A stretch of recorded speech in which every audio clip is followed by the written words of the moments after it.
ఇప్పుడు ఇవాళ press meet లో జగన్మోహన్ రెడ్డి రాహుల్ గాంధీ గారి గురించి కూడా కొన్ని వ్యాఖ్యలు చేశారు. ఆయన ఏమన్నారంటే రాహుల్ గాంధీ ఏపీ గురించి ఎందుకు మాట్లాడడం లేదు, ఏపీలో కూడా దాదాపుగా 12.5% ఓట్ల చోరీ జరిగితే దీని గురించి ఎందుకు క్వశ్చన్ వేస్తలేడు అన్నట్టు కూడా ఆయన మాట్లాడారు. ఏం చెప్తారు సార్? మొట్టమొదటిసారిగా ఓట్ల చోరీ జరిగింది ఏపీలో అన్నట్టు కూడా జగన్మోహన్ రెడ్డి వల్ల వ్యాఖ్యలు చేశారు. ఆయన స్పందించలేదు.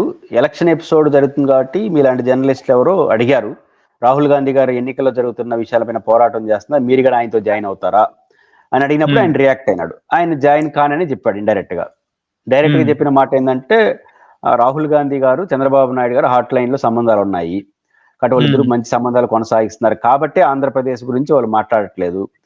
త్రూ రేవంత్ రెడ్డి గారు జరుగుతుంది. అంటే రేవంత్ రెడ్డి గారు తెలంగాణ కాంగ్రెస్ సీఎం కాబట్టి చంద్రబాబు నాయుడు గారు రేవంత్ రెడ్డి గారు త్రూ ఛానల్ ద్వారా రాహుల్ గాంధీతో అటాచ్మెంట్ లో ఉన్నారని నేను అలిగేషన్. దానికి ఆయన చెప్పిన కారణం ఏంటంటే, అసలు 12.5% ఓట్లు చోరీ కాదు కానీ ఎక్కువ పోలైనాయి, నమోదైనాయి, ఈవీఎంలో అనుమానాలు ఉన్నాయి, చాలా మాల్ ప్రాక్టీస్ జరిగాయి కాబట్టి ఈ దేశవ్యాప్తంగా మాట్లాడుతున్న రాహుల్ గాంధీ గారు దీన్ని ఎందుకు మాట్లాడడు ఆంధ్రప్రదేశ్ గురించి అనేది ఒక క్వశ్చన్. రెండో క్వశ్చన్ ఏంటంటే, వాళ్ళ పార్టీ మాణిక్ ఆయన ఉన్నారు, కాకు ఠాకూర్ గారు ఆయన ఇన్ఛార్జ్ జనరల్ స్పోక్స్ పర్సన్ కూడా ఆయన మొన్న చేసిన కామెంట్, మద్యం కేసు జరుగుతా ఉంటే కొంతమంది అరెస్ట్ చేసిన వెంటనే కాదు అసలు జగన్ గారిని భారతి గారిని కూడా విచారించాలని చెప్పినాడు. ఎక్స్ లో స్పందించాడు. ఎవరు భారతి గారి పేరు చెప్పలే, ఈయన చెప్పినాడు. కాబట్టి ఇవన్నీ చూసినప్పుడు వీరు పోరాడుతున్న నాపైనే ఎందుకు అంటే, ఓడిపోయిన తర్వాత కూడా పోరాడుతున్నారు. రీజన్ ఏంటంటే చంద్రబాబు గారితో వాళ్ళకున్న అటాచ్మెంట్ అనేది వాళ్ళు చెప్పదలుచుకుంది. కాబట్టి చంద్రబాబు నాయుడు గారితో అటాచ్మెంట్ లో ఉన్నాడు కాబట్టి ఆంధ్రప్రదేశ్ ప్రస్తావన తేవట్లేదు. సో అట్లాంటి పాక్షిక దృక్పథంతో వ్యవహరించి ఆయనతో నేనేది అసోసియేట్ అయ్యేది అనేది ఆయన పరిస్థితిని. అయితే ఆయనకి ఇలాంటి తీవ్రమైన అలిగేషన్స్ రావడానికి నేను అనుకుంటున్న కారణం ఒకటి, వాళ్ళ సోదరి శర్మిల గారు పిసిసి అధ్యక్షురాలు అయినప్పటి నుంచి కాంగ్రెస్ వర్సెస్ వైసీపీ కాకుండా జగన్ వర్సెస్ శర్మిలాగా మార్చేసింది. అంటే తనకున్నటువంటి అజెండాలని రాజకీయ అజెండాలకు మార్చేసింది. ఉదాహరణకు వివేకానంద రెడ్డి కేసు, అది లీగల్ గా జరగాలి కానీ డైరెక్ట్ గా జగన్ మీద పేర్లు చెప్పి ఎన్నికలంతా నిలబడ్డారు. ఆమె జగన్ విమర్శించడానికి ఇచ్చిన ప్రయారిటీ వైసీపీని ఓడించడానికి ప్రయారిటీ, తన పార్టీ గెలుపు కోసం పెద్ద ప్రయత్నం చేయాలి. అట్లాంటి ప్రాధాన్యత ఇచ్చిన అప్పుడు ఒక ఇరిటేషన్ అయింది. సరే, అప్పుడు అధికారంలో ఉన్నారు, ఇప్పుడు అధికారం కోల్పోయినాడు. ఇప్పుడు కూడా ఆమె ప్రభుత్వాన్ని ఒక విమర్శ చేస్తే ఈయన 2 విమర్శలు చేస్తుంది, గతం ఏంటి అని. ఆ రకంగా చూసినప్పుడు పర్సనల్ టార్గెట్ గా వెళ్తున్నారు. రెండోది, ఆస్తుల తగాదా విషయంలో కూడా కోర్టు పబ్లిక్ మీటింగులు, ప్రెస్ కాన్ఫరెన్స్లు పెట్టి చాలా బదనాం చేసే ప్రయత్నం చేశారు. ఇట్లాంటివన్నీ జరిగిన నేపథ్యంలో ఆ గ్యాప్ కొనసాగుతుంది. దానికి శర్మిల గారు వ్యక్తిగత కారణం అనుకుంటున్నాడు అనుకునే లోపల మాణిక్ ఠాకూర్ గారు ఆయన ఇంకా దారుణమైన స్టేట్మెంట్, భారతి గారిని కూడా విచారించమని చెప్పి పిలిచాడు. దానివల్ల ఏమైంది, గ్యాప్ పెరిగింది. రాహుల్ గాంధీ పాయింట్ ఆఫ్ వ్యూలో ఆయన కొన్ని రాష్ట్రాలను స్టడీ చేసి చెప్పారు. అయితే ఆయన ఒక జాగ్రత్త అయితే తీసుకోవాలి. అదేంటంటే, హర్యానాలో కాంగ్రెస్ ఓడిపోయింది, బీజేపీ గెలిచింది. అప్పుడు ఎవరు అడగకుండానే జగన్మోహన్ రెడ్డి గారు ఓపెన్ గా స్పందించాడు ఈవీఎంల పైన వ్యతిరేకంగా. అంటే అప్పుడు ఒక రకంగా కాంగ్రెస్ కు సంఘీభావం చెప్పినట్టే, బీజేపీని వ్యతిరేకించినట్టే.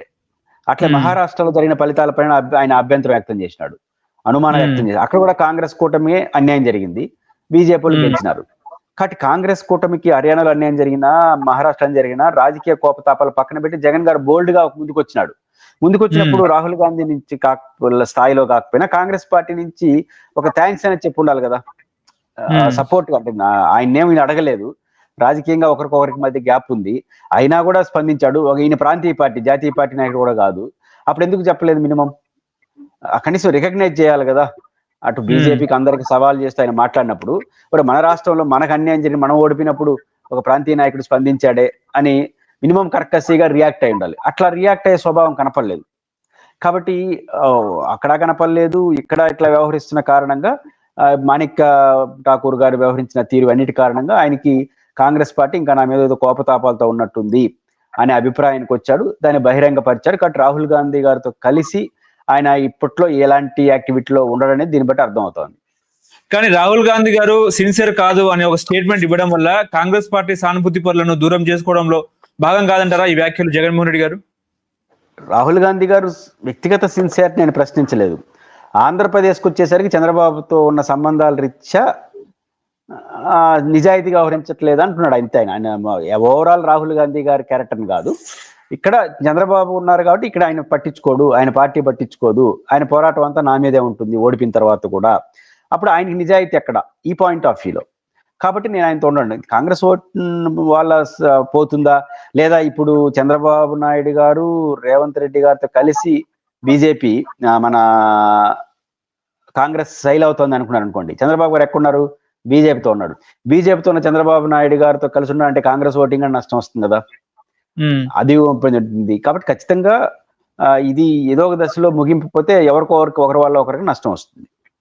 ఆయన ఇంకో మాట అన్నారు, అమరావతిలో ఇంత పెద్ద స్కామ్ జరుగుతా ఉంటే మాణిక్యం ఠాకూర్ ఎందుకు చంద్రబాబు నాయుడు గురించి ఎందుకు మాట్లాడడం లేదు అని కూడా మాట్లాడారు. ఆయన మద్యం కేసు గురించి కూడా మాట్లాడారు. మద్యం కేసు గురించి ఎందుకు స్పందించాడు? మద్యం కేసు ఇప్పుడు రాష్ట్రంలో డిస్టిలరీలు, తర్వాత ప్రైవేట్ రంగంలో రావడం, తర్వాత ఇప్పుడు ఇది రూమ్స్ ఇస్తున్నారు, అంటే మినీ బార్లుగా మార్చేస్తున్నారు, పర్మిట్ రూములు ఇచ్చేస్తున్నారు.